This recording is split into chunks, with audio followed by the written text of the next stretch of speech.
we are here with another episode of 0, 1 and Billions. Digital twinning is a relatively new coined phrase, but concept has been around for decades. In 2023, the market for digital twins was somewhere around $7 billion. It is projected to get to around $75 to $80 billion by 2030. I feel like you can tell a lot about how energy production optimization can be done in the digital twinning. How do you see the digital twins impact on the training of robots? I think if you have unlimited memory and unlimited will, you will get to a point where the physical world and the digital world are very close, and it's already happening. What do you see happening in agriculture for digital twin? The autonomous vehicles are actually equipped to do entire data collection from their environments. End game of that is to create a digital replica of the world. Now, what the cities that we are building, we'll be developing their digital twins first, and then we'll be building the cities accordingly, and we'll be changing the cities accordingly as the digital twins tell us. What do you see happening in that region? How do you see that opportunity there? The Xiaomi SU7 car, it gets manufactured within 76 seconds. This is crazy stuff. Hello, thank you. Assalamu alaikum. Today we are here with another episode of 0, 1 and Billions. And in this episode, we'll be discussing about a whole new thing called digital twins. What are digital twins? How are they impacting our lives? And how are they going to impact our infrastructure, the entire world, and the global economy? So we'll be learning from somebody who is an expert in digital twins. And we have Mr. Naeem Atta with us, who's been in decades working in data management, the data sciences, modeling, simulations, and eventually digital twins. We'll be learning a lot from Mr. Naeem Atta and how his company DigyCorp is absolutely changing the paradigms of the industries, architecture, infrastructure, and mechanical environments across the world. And we'll be learning what sort of projects they'll be doing. Naeem, thank you for being here. Thank you for joining us. I'd like you to introduce yourself. It's a pleasure, and thank you for having me. And I'd like to say hello to you and obviously to your viewers. And what a great privilege it is to be here and see this, the setup here that's going on particularly within the subcontinent, and particularly within all the amazing stuff that's going on. I've been viewing all sorts of incredible stuff that's going on in Pakistan. So it's a pleasure to be here. I can start off with a little quick intro. Absolutely. I'm a techie at heart. I have been for my age. Probably is far beyond you can imagine. So I've been in the industry for taking good care of yourself. 40 years. I graduated in 92 in IT, so I started my career as a software developer. I did early part of my life. I did mission critical systems and simulations, specifically. Hence my connection with digital twins, and I'll go on to explaining why Sims and why digital twins now. So I started off in mission critical systems, Royal Air Force for the UK. I did simulations for them for mission planning aids. I worked with the UK Navy, Royal Navy. That was all around warfare of submarines. So I got some early on. I got some really deep dives into complex systems, and then early exposure of simulations led me into being prepared, I guess, for where DigyCorp is now. And after I spent a number of years, as you know, when you're young, you always go into investment banking because you're young and you want to make some quick money. Yeah. So I did my time. You did that. Companies like Merrill Lynch and so forth. So I spent a number of years in that sector, in the private sector, and then I moved into utilities, and it's there really where I got my sort of interest in sustainability. And again, in there, I was I worked on designing and developing energy balancing systems for National Grid, UK National Electricity System Operator. And there I did what I would call my first digital twin, and that was modeling the UK wind farms across the whole of the country and the surrounding sea areas. So that was my first experience of digital twinning and with AI, and really at that point I realized, this is back in 2013 now, I realized AI is a key aspect of the future, and I did my first, even at that age, I managed to do a master's in AI, which is, I think, one of the first ones in the world, actually. I think one of the first masters. So 2013. When was that? 2013 to 2015. Okay. So that was before, obviously, we'd ever heard of LLMs. Right? Yeah. And all those amazing God bless you. yeah, they're there now. Yeah. So that's again, techie background. So after that, really, so the work I did on safety critical systems and mission critical systems, with the background in that, so at that time, that was the time I formed DigyCorp. Okay. And I'd like to think it was all pre-planned, but the truth is, a lot of it was with my right background and with the exposure I'd had in the right sectors. I decided to sort of pursue my company's goal of sort of becoming a specialist in digital twinning. And it flowed into that, rather than, I wouldn't like to say it was something that I had this big dream and vision and that's what happened. But a lot of it is, as you know, Osman, it's about being in the right opportune moment with the right knowledge and making the right decisions. And I think that's so, and having a bit of luck on your side. So yeah. So with that in mind, so I, DigyCorp, we did work for National Air Traffic Services. So we moved from energy. DigyCorp moved into aerospace, and we did.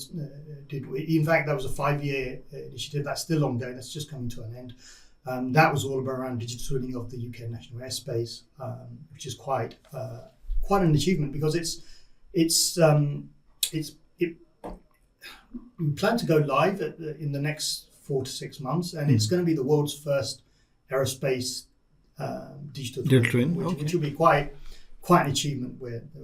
So we did that work, and just at some point, I guess we can talk about what digital twins are. But let me just finish off my journey. Absolutely. And DigyCorp's journey. Yeah. So while we were doing that, we got an opportunity to do a digital twin in the ecological space, and that was coral restorations. So in the Red Sea, with well-known university there, and Neom. So we partnered with those guys.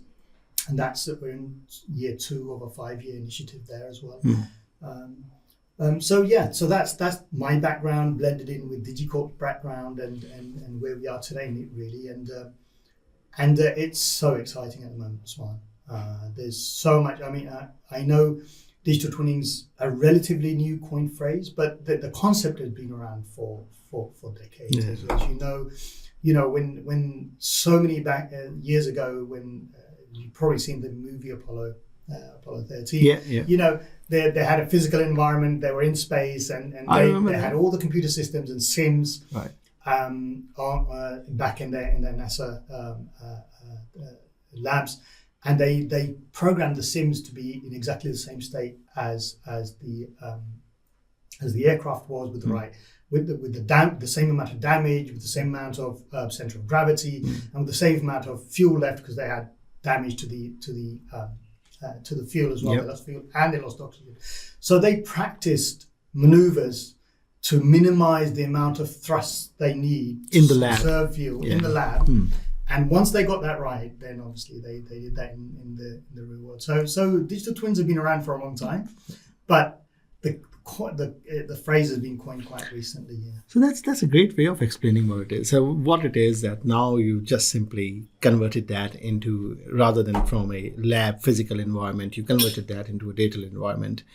And now you are doing those simulations in data scenario where you recreate multiple scenarios, multiple situations, and then you see what's the implication of it on the real world.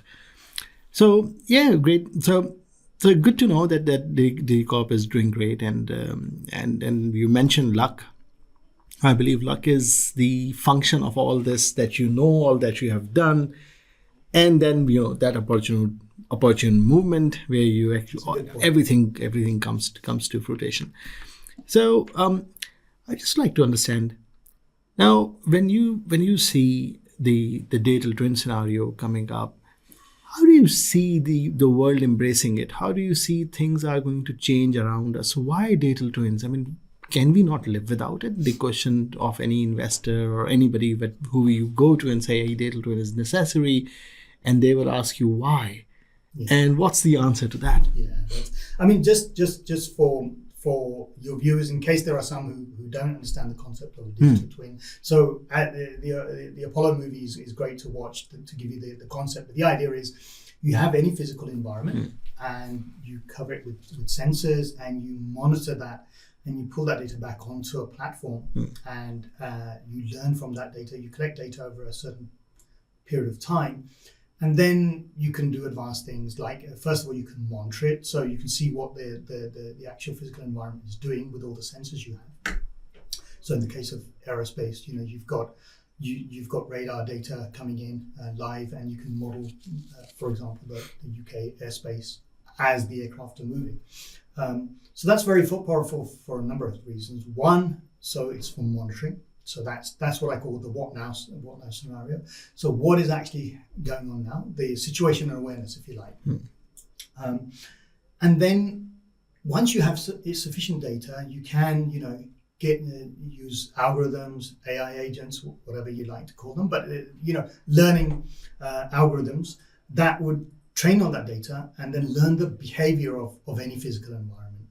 And once they've learned the behavior of that environment and they've gone through certain scenarios, the idea would be they can then simulate. So once you've monitored, you've done the what now, and then you can start doing forecasting. You can say, okay, what next? So after what now becomes what next, and that's all around predicting and forecasting, and whether it's a certain number of wind farms how much electricity will they generate, and whether it's corals in the Red Sea, they're growing at this rate, so over the next 2 years we expect this amount of growth, or whether it's crops based on historical data, how much yield are we going to get? And then the third part of the digital twin, which is probably the most exciting, is the what if scenarios. So you can say, okay, well, with the historical data I have, the algorithm we've learned, how the behavior of that physical environment is, whether that's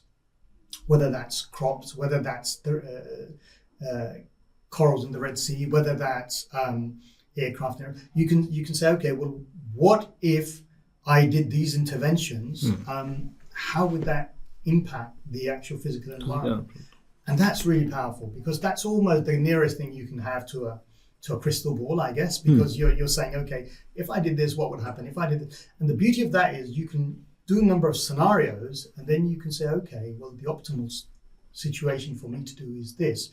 And then you can optimize crop yield. You can optimize in terms of efficiency, maybe aircraft movement. You can optimize that whole physical environment, whatever that environment is. You can optimize what's the best way for me to grow get the maximum growth of the corals. Which genome sequencing is there? Which ones work with which corals? Which ones fight? Which ones grow well in based on hydrodynamics? Which ones like lower temperature? Which ones? So all those things you can go through the scenarios, and you can say, okay, well, I want to optimize. Optimize the physical environment so that it gives me the maximum return. And that links it back to what you said, why digital twins, and why, what's the ROI? So just for our viewers to understand what digital twins is, we'll use an example, right?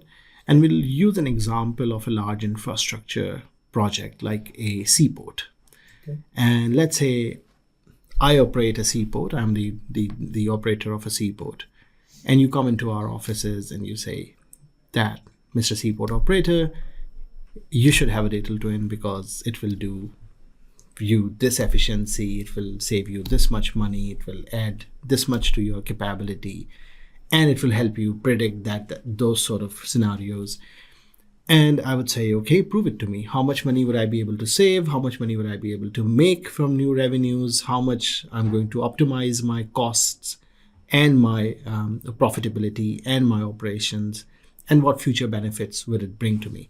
So let's say if we say that, you know, there's a certain port, and you come in and you say you want to set up a digital twin of that particular port. Why would you want to do that? Let's start from there, and then we go layer by layer of what is needed to be done. Okay.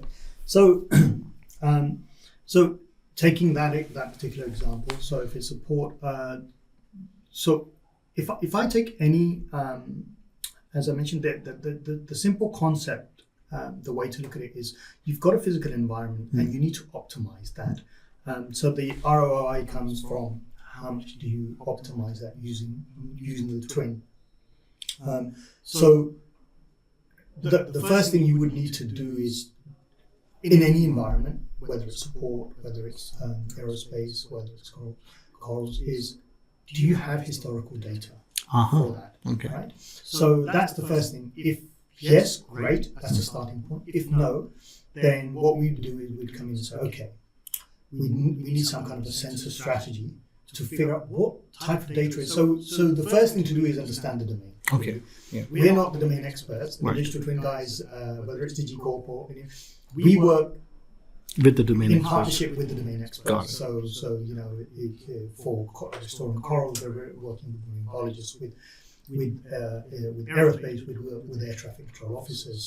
So you need to work with first of all, get an understanding of the business, understanding of what problems they currently have, and look at what data they have. And if they don't, then work with them to work out what sort of sensor strategy is best for that. So in the case of a port, it may be. So one of the key things in any port is the cranes, right? So they are multi-million pounds each crane, because and typically how many sensors are there on the cranes? How advanced are the cranes? If they've got sensors, typically a lot of cranes have IoT devices at the moment. If they don't, then you work with them to get those fitted, and then all the components of something like that. So let's take that example. You'd say, okay, what you want to do is, what typically you might have in a port, you might have 3 cranes costing several million pounds each, but one just sits there in case one of the other 2 break. Okay. So in that scenario, you'll be thinking, okay, I've spent millions here on this third crane just because I don't trust my other 2 cranes. And if they were to, if one was to break, I'd lose a lot of revenue. So what would you do? You would say, okay, you need to do look at your cranes and optimize them for maintenance. So you know, predictive maintenance. So look at how can you maintain them in such a way that their uptime is pretty much 100%. Then all of a sudden you realize, okay, you don't need the third crane. So that's a very simple example, because you can maintain things. So predictive maintenance is a big thing, whether it's predictive maintenance for any industrial domain, especially for large infrastructure projects, such as whether it could be shipbuilding, it could be any of those. So that's one aspect that would benefit. The other is optimizing the port for operational efficiency, and that's when you start looking at, okay, have I got typically a lot of the ships are giving out their location, their geolocation, and their movement, and you've got certain. I don't know enough about shipping, but I know about aerospace. Yep. Aircraft have flight plans and they have certain movements. Yep. And they have Same with the shipping. So I'm sure it's similar in shipping. So you know the movement of shipping that's going on, and then you can again the what now. So you can look at all the ships that are movement, and if there are ships that. And then you can look at forecast, okay, based on that movement, there may be a schedule the way ships are going to arrive, but there may be some analytics which tell you, okay, certain ships are running at a slower or they're not going to arrive in time. So you may change the sequence of that, and you can prepare beforehand for a change in the scheduling of those ships porting and having the right infrastructure optimized to unload from those ships or load or placed in the right stacking, and have the right crane putting them in the right places. Exactly. So you can optimize the actual traffic. So just like whether if you're in aerospace and you're optimizing the movement of air, here you can optimize the movement of shipping such that you are so the what now is where all the ship movements are. The what next is predicting which are going to be arriving on time, which are not going to be arriving on time, and which are going to and where the sequencing of those ships docking on a berth will take place. So that again, that's another optimization. And by optimizing and having the sequence of ships berthing at the right times, you can probably increase the throughput of ships through that port. So all of a sudden, you've got not only optimization in terms of you can have the right infrastructure ready to offload and load goods onto ships, but also you've got the extra bonus of knowing, okay, the infrastructure I've got is having predictive maintenance supplied, so therefore I've got much more uptime. So I've got less delays, and I can get much more throughput all within the same port. So that's looking at a particular port. So that's interesting. So let's say you're able to save roughly 2 hours for every ship coming in, which they would have to spend in the anchorage, and you're now saving those 2 hours for every ship coming in. If there are 4,000 ships coming every year, then you're going to save roughly 8,000 hours of operations for ships, and you make it feasible for them. You make it easier for them. They are happier because they are spending less, and they start treating your port as a port of calling to come there more often. So you increase your revenues and you reduce your costs. So great. Now, so that is obviously literally millions of dollars of worth of savings right there in just one scenario. And then we take the same analogy on to let's say energy, which is an area of your interest, and I feel like you can tell a lot about how energy optimization can be done and the energy production optimization can be done in the digital twinning. I think so energy. I spent 20 years at National Grid, so that the UK electricity system operator. So a large part of my career is influenced by that, and if I look at energy systems around the world, I mean, energy security is so important. It's and the way you have that security or ensure that security is being able to. You look at network systems across the world. So if I look at the UK's electricity generation and supply and demand, it's the last 10-15 years have seen phenomenal change. In the traditional sense, what used to happen is you had the national transmission lines, and the big players would come in and they would generate energy, and it would flow typically from north to south, and the big generators would be pretty much supplying the electricity for the whole of the UK. And what's been happening more and more, and particularly with renewables, the renewables mean energy is less predictable if you're generating, with wind, especially, with solar. In the UK, we don't get much sun, I'm afraid. So that's fairly predictable. We don't get much sun. But is wave energy a thing in UK energy mix or not? Not much. I'm not sure. Okay. To be honest, Okay. I don't know. But I can tell you what wave energy isn't much of a big thing anywhere, I think. It seems strange. It felt like So wind farms are definitely are a big thing there, because we're an island nation, so wind farms, and we have lots of wind, right? So the last 10 years or so, 15 years I'd say, has seen a huge change in two things really. One is obviously the renewables coming in, and just because of their stochastic nature, it's harder to predict, and therefore you end up having having more reserve, but reserve costs money. So predicting becomes even more difficult. Or too less when you want more. Yeah. Right? So exactly. Yeah. So the UK is doing a great job at the moment with National Grid is doing a great job. They're connecting, so a lot of interconnectors across with our European partners and Ireland.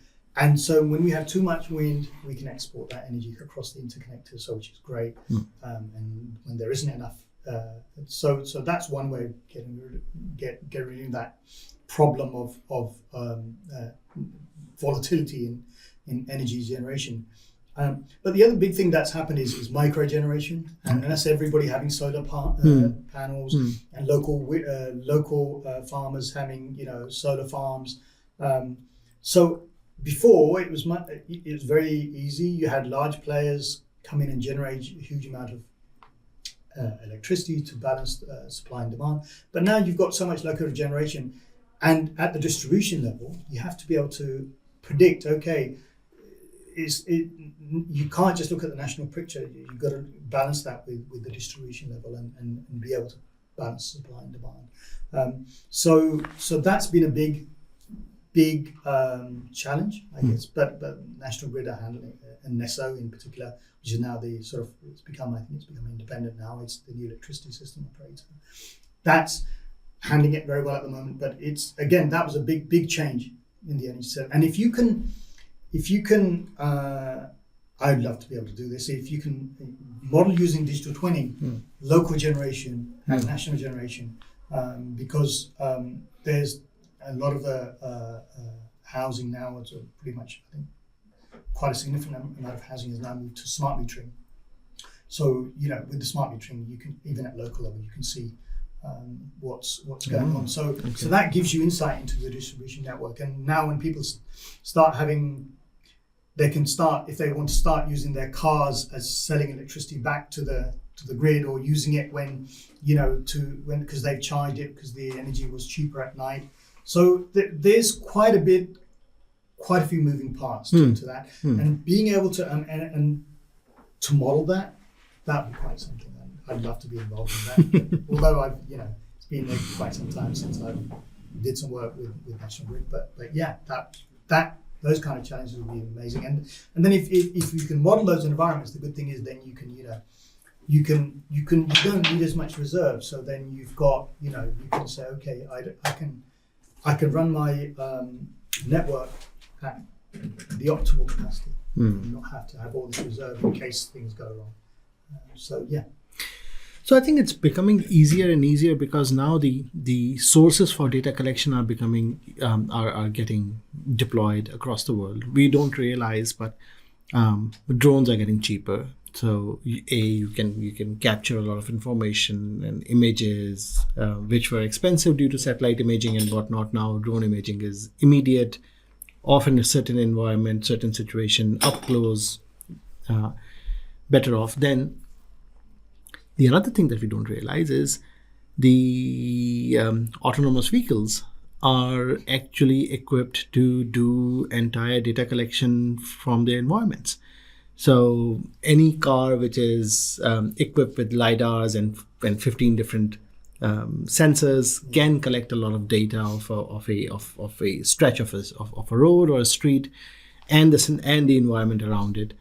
Then we talk about the IoT sensors themselves. So they are now a data collection capability, and then your wireless devices, so on and so forth. So there's a lot of data that is now available, a lot of imaging that is now available, and Not to forget the actual cameras, the street cameras, the security cameras, and so on and so forth. So they are capturing a lot of information, and a lot of that information has been there for now about 3, 4, 5, 6 years in different scenarios, and that can tell you a lot about each of the industry and cities and whatnot. So the first use case that we think of digital twins is, and we hear a lot of activity happening, is the digital twins of entire cities. This is where I see the project, the Omniverse platform of NVIDIA. People don't realize that, but other than the GPUs, NVIDIA has a whole platform of Omniverse, which is integrates across the verticals, doesn't it? Yeah, and which is creating the end game of that is to create a digital replica of the world, the entire world, and they are using their GPUs, optimizing how the light strikes the surface and reflects off it. They are optimizing that because that is going to give you the more and more realistic view of how light reacts with certain objects. It will be different to this, and it will be different on this surface, so on and so forth. So their GPUs are actually optimizing that capability. But while doing that, they are actually using Omniverse, or they are betting on Omniverse to create the entire digital replica of the entire world. That's what their focus is. A $1 trillion company like NVIDIA can dream and can absolutely look to do that, or look to do that in certain paths.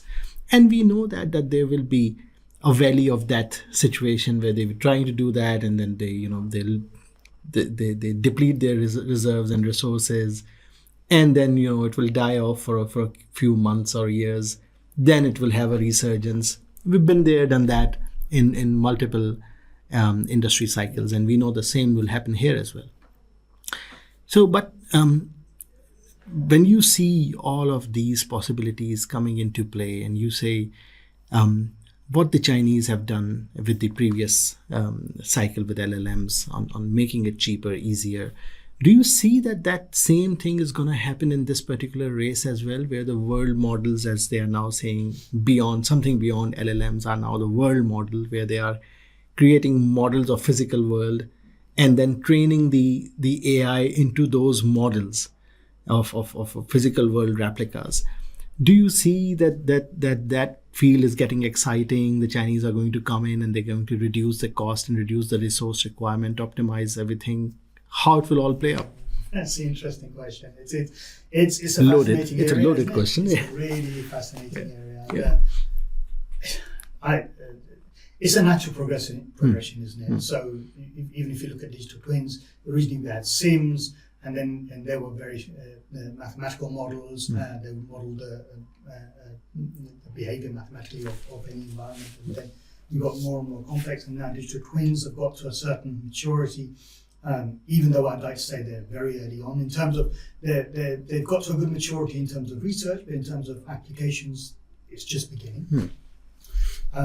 But yeah, the world models is a fascinating field, and with so why are we where we are now is sensors is a key thing, isn't it?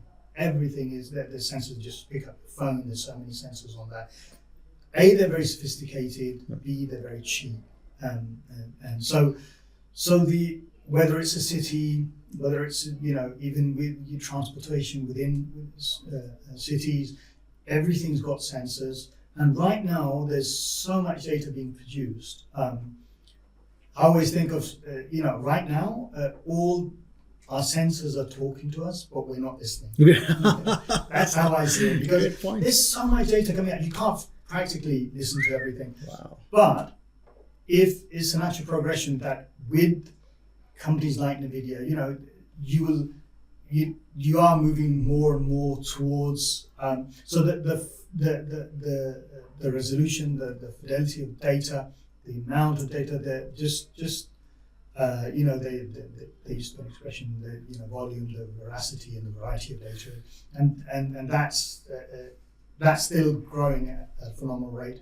So I think if you had unlimited compute and unlimited memory and unlimited will, you will get to a point where it's the physical world and the digital world are very close, and it's already happening in certain aspects. And so even if you just look at some of the games nowadays, it's just scary me. I don't even play games now because I'm too old and I get scared too quickly.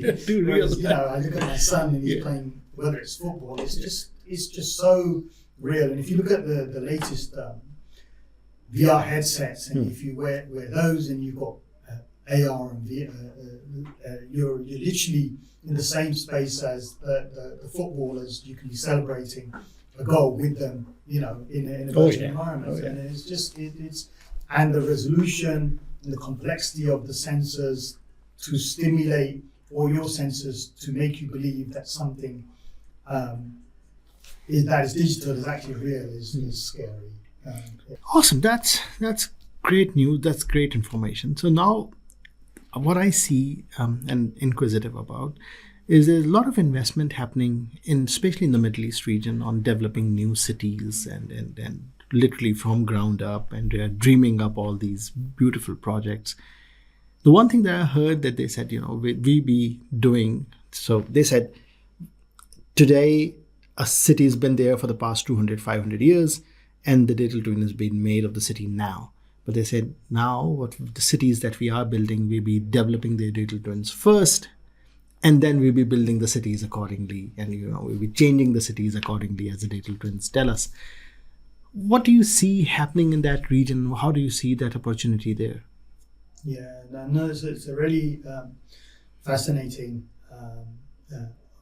opportunity here for particularly digital twinning and smart cities, and how the fact that you can plan and you can simulate an environment such as a city before you go and invest so much into it.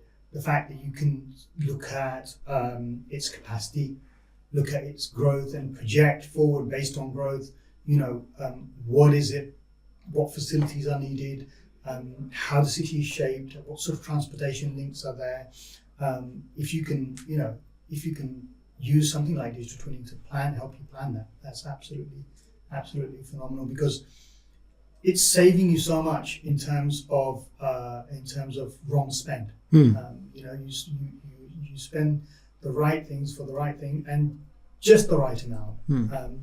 And the cities aren't going to be as they are at the moment. Where one thing that's coming around the corner literally is the low altitude economy, and as you know, Osman, that's all around.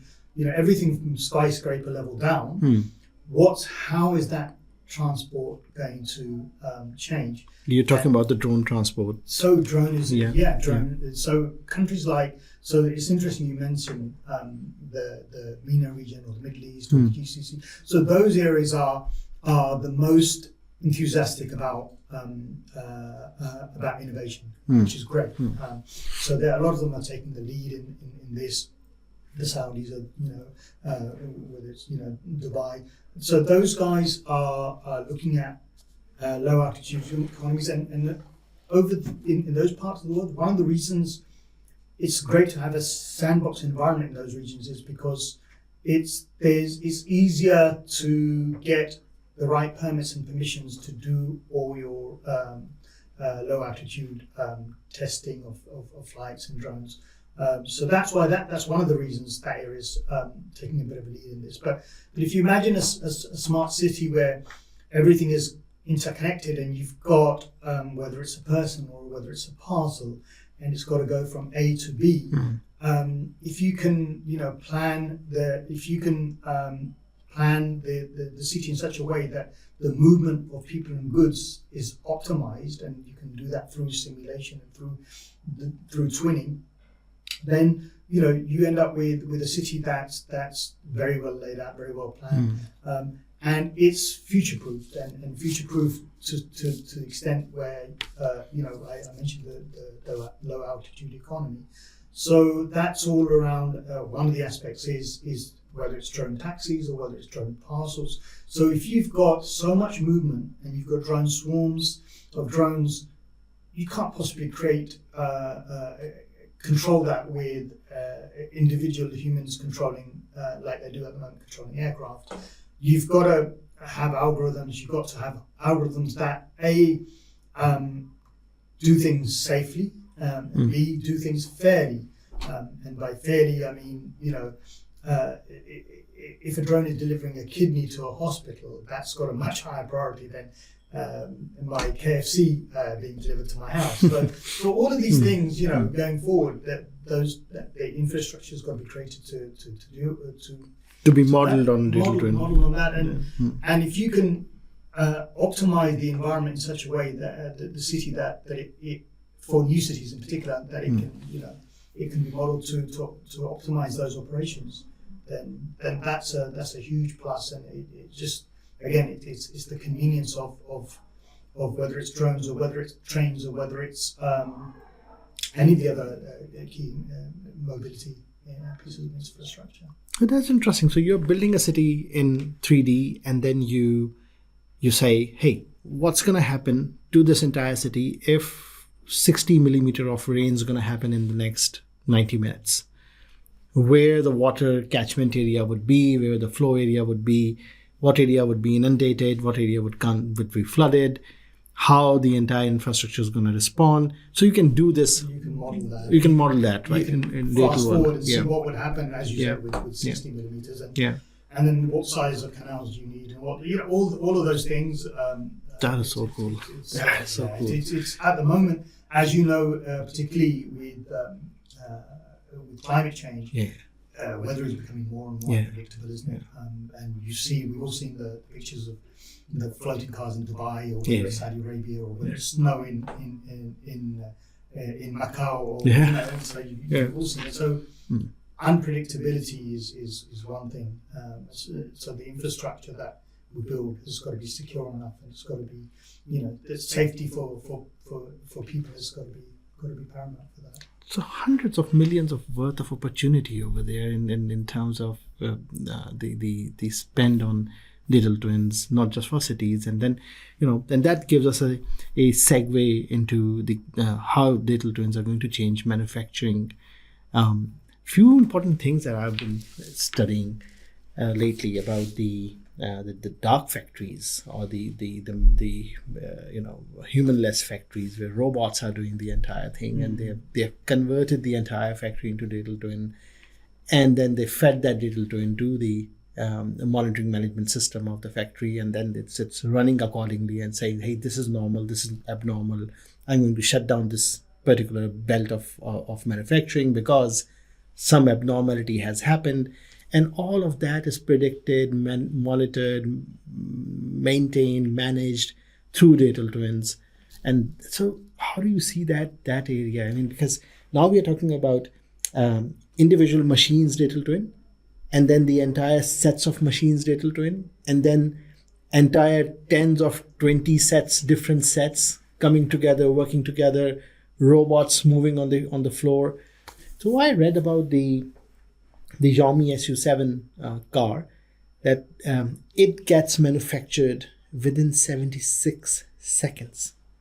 So every car gets manufactured within 76 seconds, drives itself off and parks itself into a warehouse. It's this crazy stuff, right? How do you see that whole domain coming up? It is crazy stuff. I think so. Yeah, the dark factories, as they're called, they're I think, so as far as digital twinning is concerned, once you can model a factory with the right level of granularity, and then you can do all your planning and execution of all the different types of scenarios that would be in that environment, and then you can cater for those different scenarios. And again, this goes back to the what next scenario as well as the what now and what next and what if scenarios. So once you've created that, then of course there will always be some external input, because of course it's got to have input and output, but more and more autonomy and more decision making within the actual factory itself, or within any kind of industrial setup, is a natural progression based on modeling from digital twins. Because what at the moment we're just beginning to do is you have the physical environment, which is in this case a dark factory. You have the environment, you have constraints of that, and then it has certain attributes in that complete environment. But what we're just moving into now is where the physical environment is being modeled and by the digital environment, and so you have the digital twin, but then the physical environment is informing the digital environment. So your digital twin of the factory is running, so the digital twin can look ahead and say, okay, I can see a problem being foreseen here. So that then has a feedback loop into the physical environment, and it changes that. So that scenario that is about to happen, which is adverse to the output of the factory, that scenario does not take place. So that's where the power really lies. And ultimately, if you can create the environment within that dark factory where it is self-sufficient, then of course that's human intervention is always unoptimal, isn't it?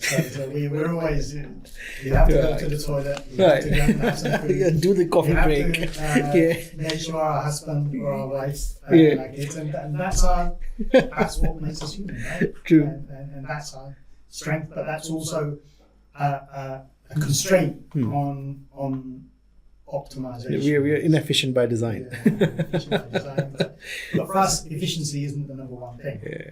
It's about our relationships. Absolutely. So overall, when we look at it, we see in 2023, the market for digital twins was somewhere around $7 billion. It is projected to get to around $75 to $80 billion by 2030. So that's in a 7-year period, that's a 11x jump. Do you see that happening over the next 4 or 5 years? Do you see that the market reaching to $70-80 billion? I can only Usman, go by my experience, and of course, like you, I read around the subject, and I know there's some projections. I think, as you're right, for the next 2027 is going to go to 73 billion, and I think 2035 is going to go to double that, and then. Oh gosh. So if I look at what we're doing, we are, as a company that specializes in digital twinning, we are not having to aggressively market our services. We've been very fortunate that we are in the right space at the right time with the right knowledge and technology that companies are coming to us and saying, we need a digital twin for do X, Y, Z. So that tells me that there's a gap in the market and there's a hunger for it. And people and companies and organizations can see the benefits, they can see the return on investment. Because one thing with digital twinning is it's got a number of aspects. It's got obviously the sensors at the front, which are doing all the detection. It's got the connectivity, which is bringing the data onto the platform. Then it's got all the compute and storage, and then it's got the algorithms that sit on those compute and storage and work things out. And then it's got the output of what it's projecting or predicting. So all of that.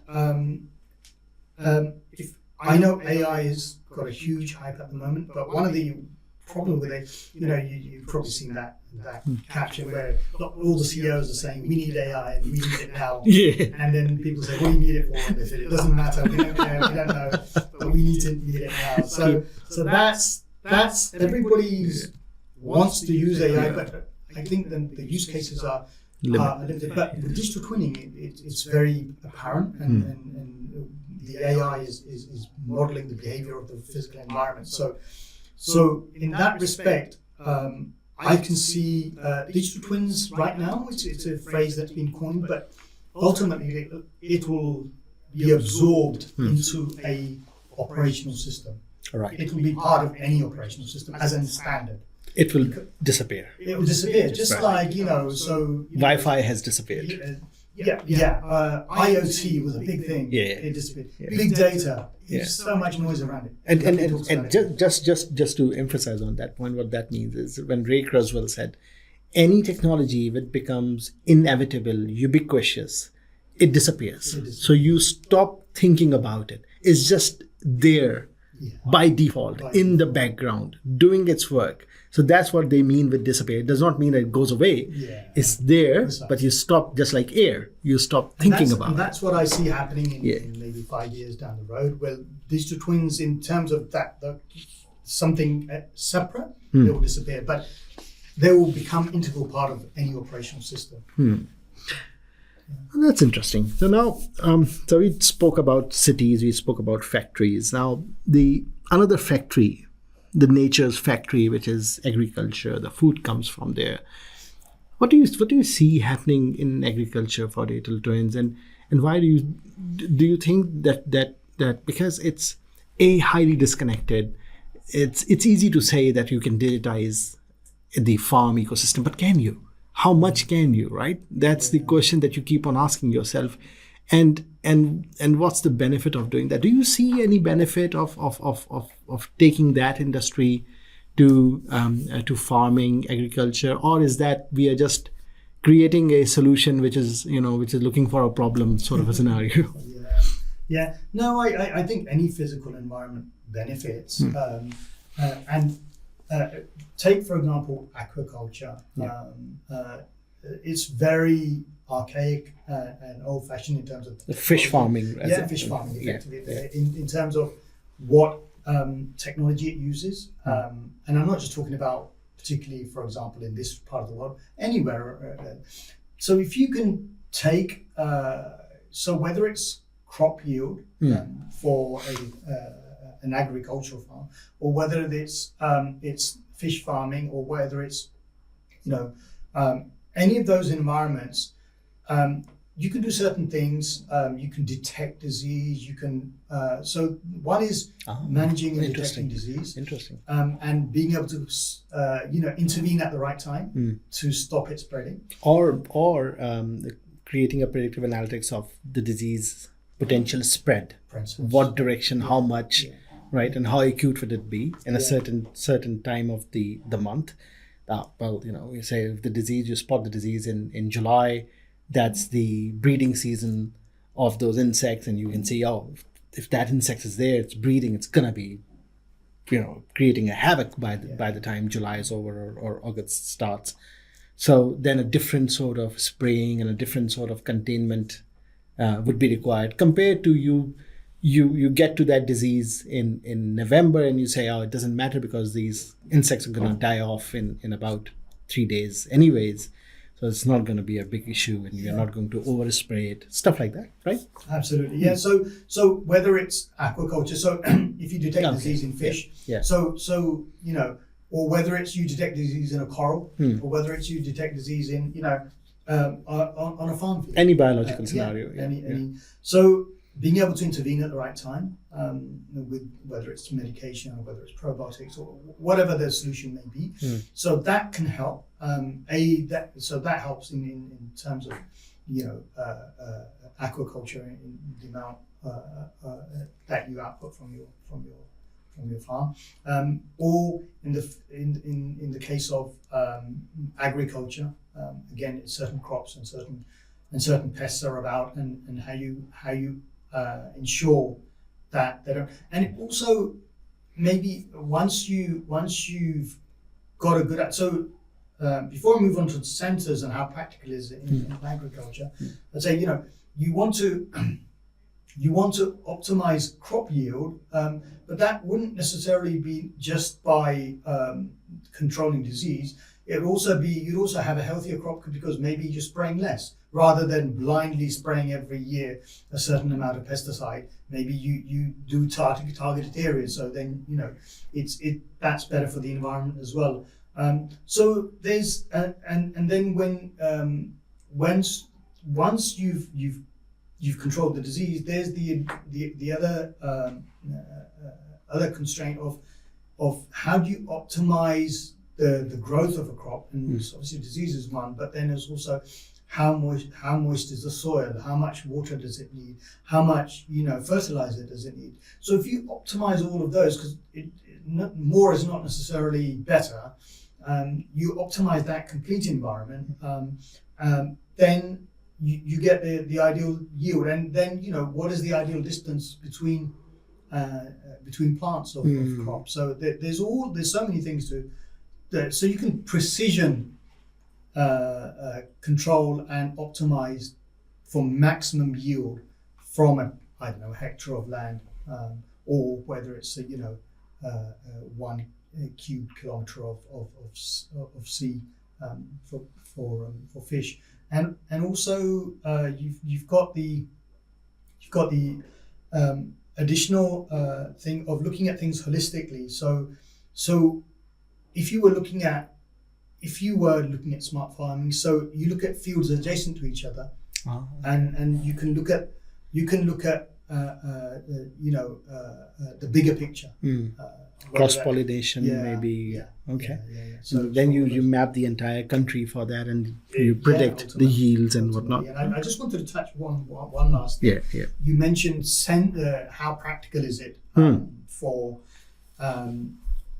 kitting out a farm with sensors. Exactly. So you can, and you mentioned, drone technology is quite advanced now. So you can do quite a bit of penetration now and data collection from there. So you don't need to physically go. There will always be, some sensors. Yes. But once, typically, the way of farming has changed so that a farm is, as we call it, a smart farm. It's been set up so that area of land has been fitted with the right sensors. Then that's a one-off exercise. Then it's just a case of maintaining it, pulling the data back, and then and having edge devices a lot of time that can deal with give you diagnosis straight away there and then, rather than having big computer systems where things are being pulled back. So more and more of that twinning can be diagnosed in terms of problems on the edge. So that gives me an idea. So while we are actually gathering information for the environmental systems, let's say in the case of agriculture, and we know we have the rain data, we have the rivers data, and can we then model it for, in our case, flooding? And that's becoming more and more of a problem. Especially we see urban flooding happening, then we see rural flooding happening and getting bizarre every year and getting more aggressive every year. People lose millions and literally billions of dollars in assets and in opportunity in farmlands and in houses and so on and so forth. And especially in the case of Pakistan, we have the glacial lake outburst scenario, and that's a very dangerous scenario that thankfully we haven't come across yet, but there's a situation that can become a reality at some point in time. So we have the world's largest glaciers outside of the polar region. And I know a few companies in Gilgit-Baltistan actually gathering the data of individual large glaciers, and they are feeding that data. So let's say if we have that data available, let's assume that we have that data available. Can we feed it into a model, and can we predict the GLOF scenario and see if that much heat would be applied onto that particular glacier for this amount in time? Can it get detached? Can it then roll over? How far would it go? How many bridges it would take out? How many cities it would affect, or villages it would affect? How many lives are in danger? Can we do that predictive analytics? So as you said, some data is being collected. So it all depends on what the data is and how much historical data is available. But all of those scenarios, being able to project forward based on certain water releases, that's all possible. And I know this part of the world, the subcontinent, India and Pakistan, you've seen recently the floods that happened, and typically it usually happen in India and Pakistan, both. And Bangladesh has always had problems. So this area is probably I've seen the most sensitive to global warming by far. So absolutely, the more the glaciers are a bit tricky because of the movement and sensors. So you have to do things in with the right technology. But yeah, I can see the ideal solution would be to optimize that area with sensors. Have a look at what would be the right sensor strategy for that area. Get the right data, and then be able to do analytics, and then be able to say, God forbid that there's something like we've had recently. And a number of years ago, I remember, nearly a fifth of the country was underwater. Absolutely.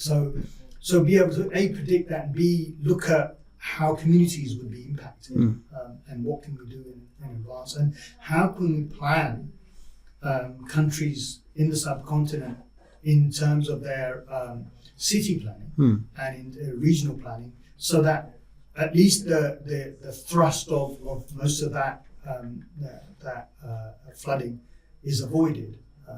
And I know in the past these areas have had certain natural rivers, but over decades nothing happens, and then it's a natural thing. Yeah. Natural thing. Communities build on those because we all, as you forget about short memories. Yeah. And then something horrible happens, and then everybody questions, why did this happen? It's so key to at least have some kind of a planning at national level where you can model what the environment it would be like, and where would be the most critical flooding areas, and where to avoid, and it's almost sort of, rather than city planning, I guess it's national level planning. So I remember my grandfather used to tell me that if you see river stone anywhere, don't build there.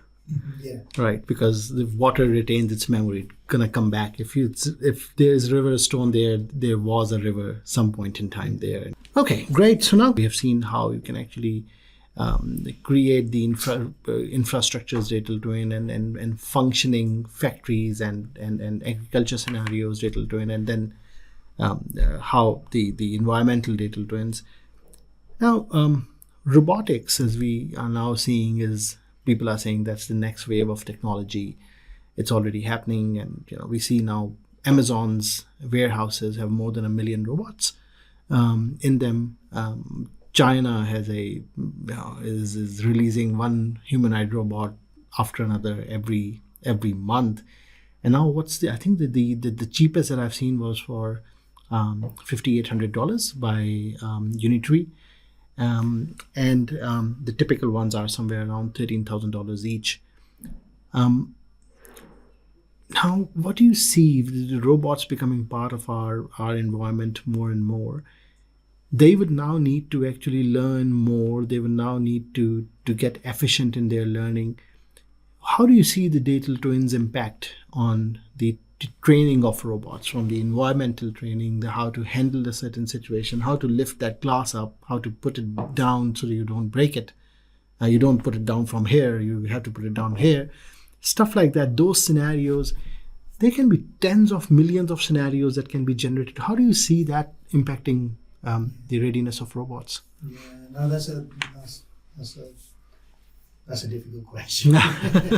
So I would say, I'm not an expert on robots, but one thing I do know is obviously there's a lot of work has been done on algorithms that are already there in the background. So reinforcement learning and that concept of reward and being able to reward and that being able to change the behavior. But you're talking about something fundamental, almost sort of the next level, closer to sort of being able to learn from an environment like a child would. Exactly. So if you take a child's life to adult and you say, okay, that's taken to the point where let's just say they get to the point where they're 10 years old.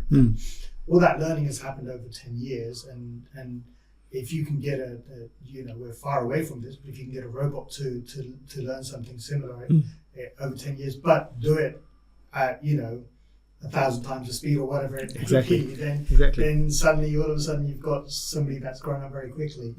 So for me, I see that one of the key things is synthetic data, Yep. and being able to have almost sort of virtual environments that train the robot, and then you can put them in a virtual. First of all, you've got to model the virtual environment obviously very well, and that touches on digital twins. But then once you've modeled that environment, the physics of that environment, then you can fast train anything to sit in that environment, any form of algorithm, and learn, so that when you put down a glass, or when you knock something, it's going to fall and it's going to land at a certain place, or when you put a glass down towards the end, you've got to reduce the speed at which you're hitting the table, and those things are sort of natural to us humans, but machines are far from that, and being able to recognize the strength of grip and strength of and being able to integrate things like gravitational forces and all of those. So I see that synthetic environment as being one of the key factors in helping robots to train, so that they can go and start behaving in an unforeseen environment and still be able to self-coordinate, I guess, and not to make a fool of themselves. Interesting. Now, while we see that, well, look, there's savings right there, and there's a potential of. So I also see a potential of revenue. So, and that's one area that I'm really excited about, is how can we do a marry up of digital twins with the smart contracts and fractionalize assets. How can we put that all together and say, where can we actually, if I have invested into a farmland, and you and I'm a fractional asset investor into a farmland, and I've taken $30,000 worth of that farm, and I said, I'm 1/10 of the owner. I'm a 1/10 owner, and you can create a digital twin of that farm. So no matter where I am and where that farm is, that farm can be in Peru while I'm sitting in Okinawa. I can still monitor the farm. I can do a predictive analytics of the farm, that I've spent $30,000 on that farm, buying that piece of my share. That farm's going to yield that much that I'm going to end up earning $50,000 in the over a course of 4 months. I said, well, that's good investment. And I can monitor that. I can do the expectation management. It will give me all the scenarios, and it will tell me, okay, the excessive rain is going to happen, then your profitability would go down by 15%, so on and so forth. And I can take a call then and there. How do you see that happening across any asset worth investing into? Yeah. So the idea of fractional asset ownership is amazing, isn't it? It is the idea that you can own a bit of a ship, or you can. I guess we've already seen it in the stock market with a company's share price is too high for somebody to gain entry, or whether it's might be Bitcoin. So you can buy a fraction of that share and not have to put up the full amount. But yeah, it's interesting. I like your concept of linking that to a digital twin, and then being able to allow the digital twin to allow, if I bought part of the ship, it might only be one rudder's worth or whatever it is, but if I bought a certain part of a ship, then I want to see how my asset, how healthy my asset is. Right.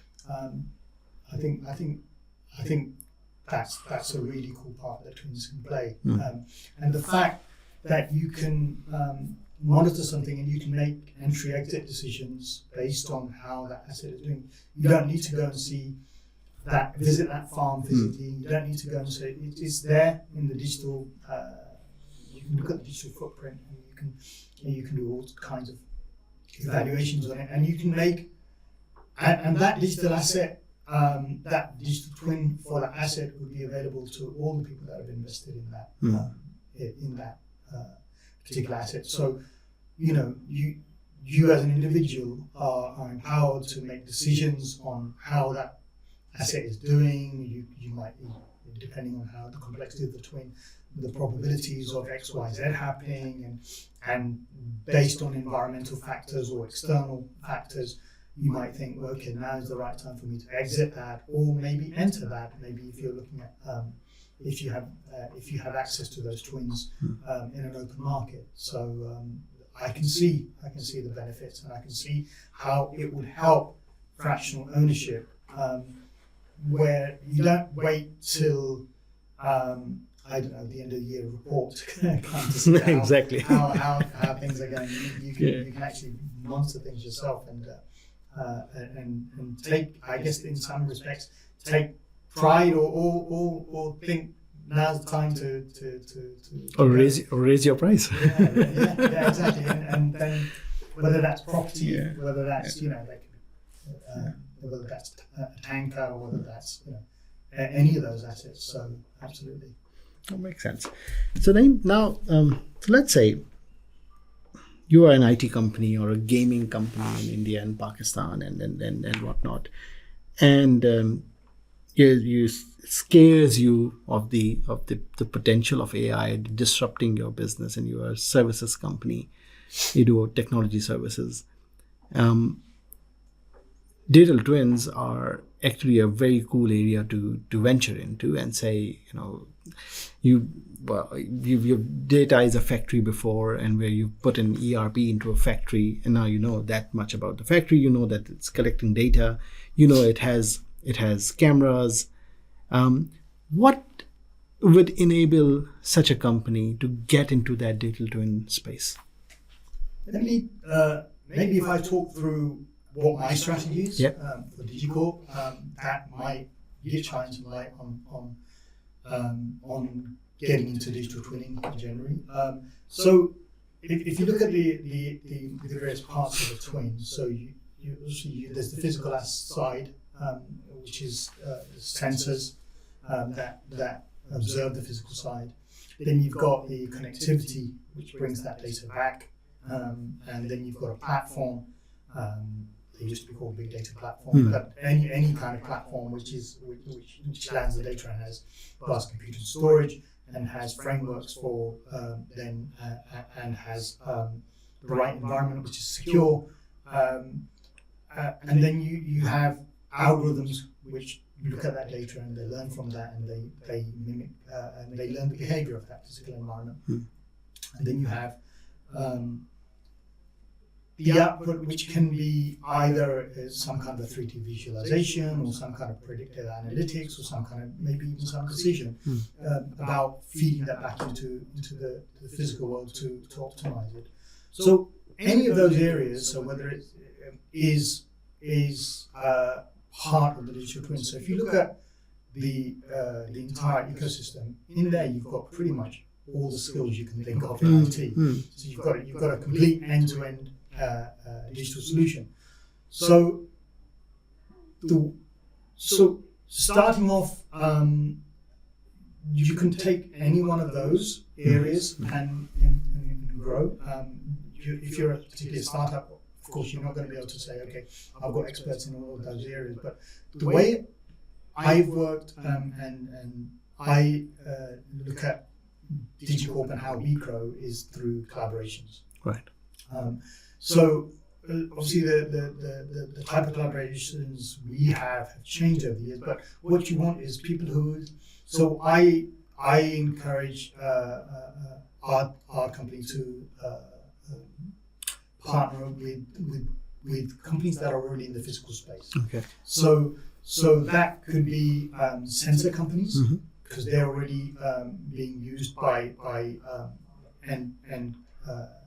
corporations and users, or it could be restoration companies. So they can be restoring, I don't know, the mangroves, or they can be restoring corals. Or they could be. So partnering up with physical companies and offering your service. So if you want to do create a platform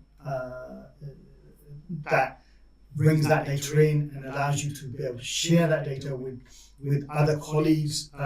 So that's one aspect of it. So what I've gained over the years is to start having capabilities in each of those areas that I covered.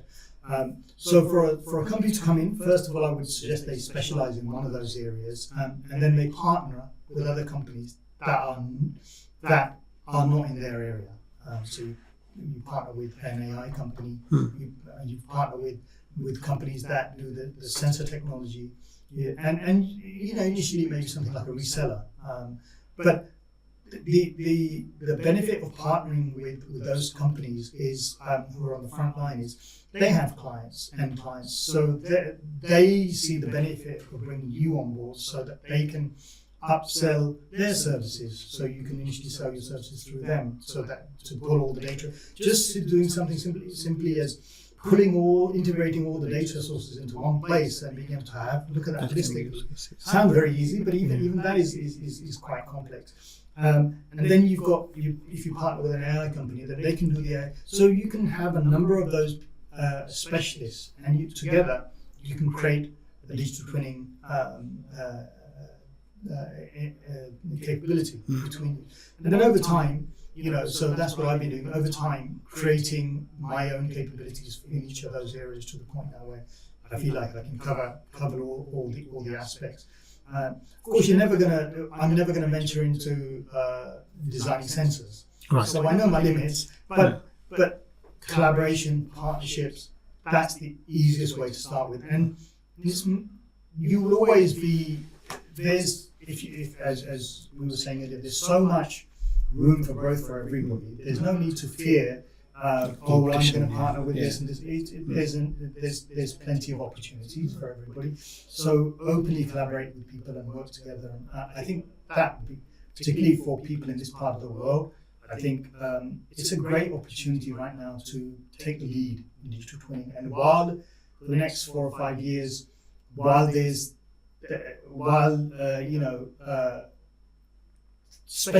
a specialism. Make the most of it. Make the most of the demand, and because in 5 years' time, as you know, I think the landscape will probably look quite differently. So that would be my advice, and that's been even now. I partner with sensor companies. Recently, we've partnered with companies that do robotics underwater, or whether they plant mangroves. So we partnered with Inverto Earth. They've done the largest mangrove restoration in this part of the world, in the Indus Delta. How many were there? Do you know? Right. Okay. But they use advanced things like drone technology to plant a new mangrove rather than relying on people. So it's whatever you do, you've got to look at the big picture and look at it on an industrial scale. Because the minute you can partner with companies that specialize in a particular area, once you've got that thread of all the components of digital twin in your ecosystem with your partners,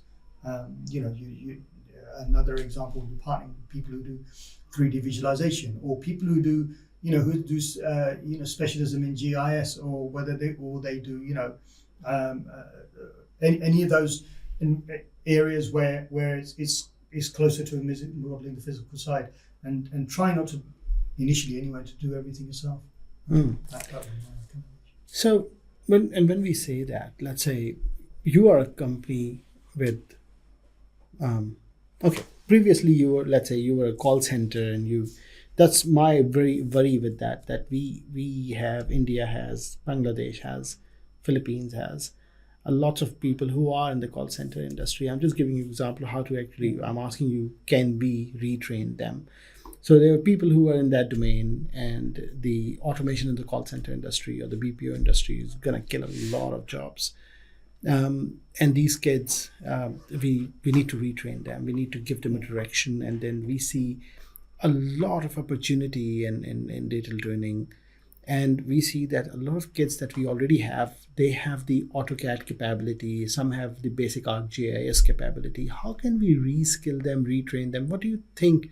Let's say if Naeem Atta has to induct 100 new junior level staff in his company today from Pakistan and developing, working on projects in the region.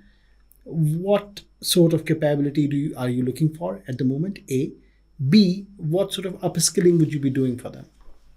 Yeah, so we're a very young company, so we're very fortunate that the kids we have are already upskilled or they've come out of university with the right skills. But that doesn't necessarily mean, people who are in this space already can't move into this space. First of all, I would recommend from an individual level that you always train yourself. We all learn throughout our life, and whether it's doing some kind of an academic qualification, some kind of a certification, you continue to train yourself as an individual and upskill yourself with the latest skills, whether it's AI or whether it's the how to create LLMs or whatever it may be. So at an individual level, that's the case, and at a company level, I've always found, look, Usman, I did IT. I've programmed in assembler. I've done C programming. I've done C++ programming. I've even had to look at some old Fortran. What I've learned is that the skills that you have and of being able to look at a problem, break it down and solve it, those skills that you learn, they're with you forever. And those skills can be reapplied to any environment.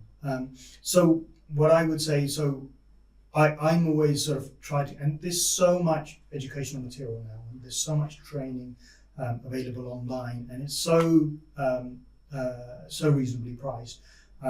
What I do is when I have people who I do want to move into a particular area or who have shown an interest to upgrade their skills or is to support them with training, support them on, because whenever you invest in people, you get that back so many fold. In so many ways, not just in terms of their technical skills, in terms of their loyalty, in terms of their passion for your organization, and that's why I feel like I'm very lucky, because the culture in our company, we're a small company, we're only 40, 50 people, but the culture is very strong, and everybody is so positive in doing the right thing for DigyCorp. And if you treat people well, they will treat you well. So if you're even if you're a small company, invest in people, and you will get multiple times fold back. And those skills that you have in any sector, cross training is. Look, I didn't. I'm not sure how old I was, but I was in my late 40s when I did another master's in AI, and that was tough for me. But it's okay. It's so what, I had to read something 3 times rather than once to understand it, but it's okay. So I don't think if you're in an area, so whether you're an organization looking at your employees or whether you're an individual looking at your growth, you can cross train. Anybody can cross. If I can cross train, anybody can cross train, right? So definitely, I would encourage organizations to invest in people. And with that logic, countries to do the same. I mean, that's a very good point. So I've covered the private sector and I've covered companies. So the same applies to our governments in the subcontinent. So have the right policies that encourage kids to do the right training and they learn, and give incentives for people to go on the right courses, so that you develop a nation with the right skills, so that they can support your country in the future, to be a world leader. Absolutely. So that probably, when we combine all of that together, I think that's where the future state of the world is going. It's going to be not just physical or not just digital. We are talking about now Phygital. And that's not heard that phrase before. Okay. So I like that phrase. And I said, okay, I think this is where things are going, that we now, and I see digital twins actually as a user interface for the physical world.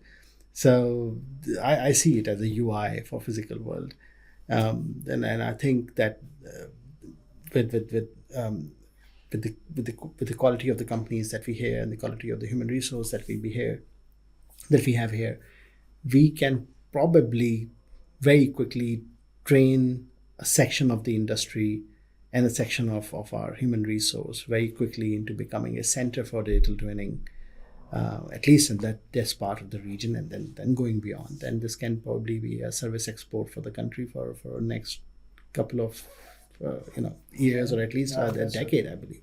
Yeah, no, absolutely, absolutely. And it's not it's the I opened up an office here some time back, and I wasn't sure what to expect, because obviously born and brought up in the UK. Of course, I've got ancestral background in this country, and I visited Pakistan. But it's one thing coming in visiting as and seeing your relatives, and it's another thing coming in here trying to do business. So I wasn't sure what to expect, but I've been very impressed and very pleased and surprised that there's so many talented kids who are really hungry to do some amazing stuff, and they're so bright, and I think they just need an opportunity. They really do.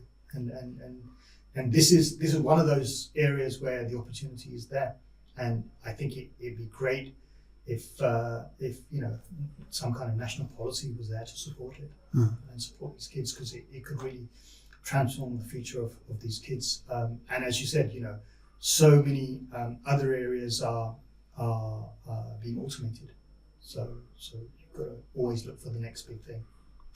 Naeem, I congratulate you on getting what we call Phygital started and becoming a core part of it. So thank you very much for this enlightening conversation. I've learned a lot. I believe our viewers will learn a lot, and they get some cue on how to become part of this domain and how to partner with you as well. So thank you very much. Thank you for your time. Thank you for having me. It's been a pleasure. And I hope it's useful for people. Absolutely. Thank you. Thank you.